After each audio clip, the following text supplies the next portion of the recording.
Donc en France, quelle était la part du photovoltaïque? Est-ce que vous avez une idée? 1,6%? Ouais, je dirais ça. 8%? En majorité pour 1,6. Bravo. On va faire des connaisseurs. Donc voilà, en gros, la répartition du mix énergétique français. Nucléaire 72%, hydraulique 12%. Gaz 6, éolien 3, solaire 6, bioénergie, charbon, fuel. Fuel 0,6% en France. Deuxième question, entre 2008 et 2014, est-ce que la consommation d'électricité a augmenté ou diminué? Augmenté?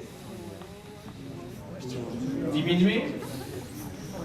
Eh ben non, ça a diminué. Donc voilà la courbe jusqu'à 2014. Donc en fait, on aperçoit que ça n'a pas tant évolué de 2008 à 2014. Donc voilà, ce qu'on suppose, c'est que apparemment il y a la crise économique quand même en 2008 qui a réduit l'activité des PME, PMI et enfin tout ce qui est activité industrielle. Il y a aussi le développement des énergies de la filière bois, chauffage bois et tout ça en 2008. Et sans doute aussi les lampes, enfin tout ce qui est basse consommation, isolation qui a été boostée. Voilà, c'est des pistes d'explication là-dessus, je ne suis pas non plus spécialiste. Est-ce qu'un chargeur téléphone branché à une prise consomme de l'électricité, oui ou non? Oui. Qui dit oui? Qui dit non? Ils n'osent pas? Ah, bon, rien dit. En effet, ça consomme. En fait, on s'aperçoit qu'il y a un peu de chaleur, qu'il y a un peu chaud, donc c'est la résistance qui chauffe et c'est l'électricité qui consomme.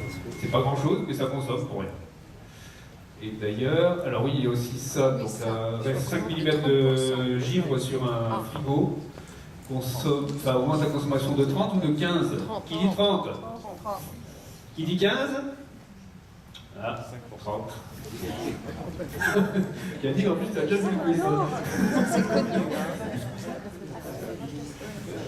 La différence d'économie d'énergie entre un appareil A+, ou A++ par rapport à un appareil A, qu'est-ce qu'on gagne en économie d'énergie? 30 à 50 ou 5 à 15? 30 à 50. Moi je dis 30 à 50. 5 à 15? Eh ben non.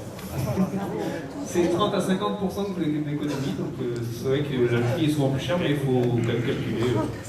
Ça peut être intéressant.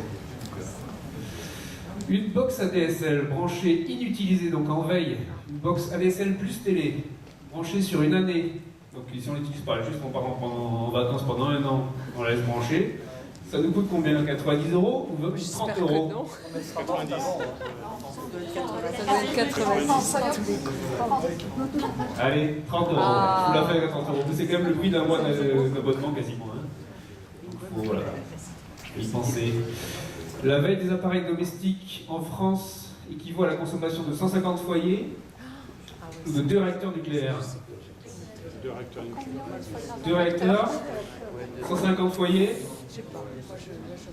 Ouais, 2 réacteurs nucléaires, ouais, qui tournent toute l'année que pour les appareils en veille.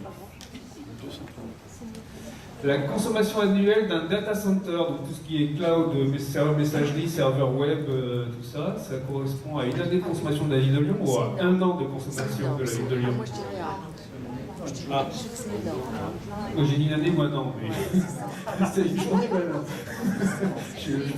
J'anticipais déjà la réponse. C'est une année de consommation de la ville de Lyon. Ouais. Donc quand vous voyez des selfies, pensez-y, parce que c'est stocké quelque part et ça consomme de l'énergie.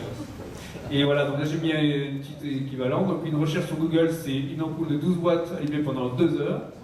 Un mail de 1 méga avec une pièce jointe, c'est une ampoule de 20 watts allumée pendant 1 heure. Bon, c'est estimé, hein. Vous ne pas se dépendre de la photo. Donc oui, pensez à vider vos boîtes mail parce que c'est vrai que les mails qui restent sur des serveurs pendant des années et des années, ça consomme de l'énergie pour rien, ça change la place. Ah oui, la boîte mail. Il faut mieux les stocker en local, sur un serveur à distance.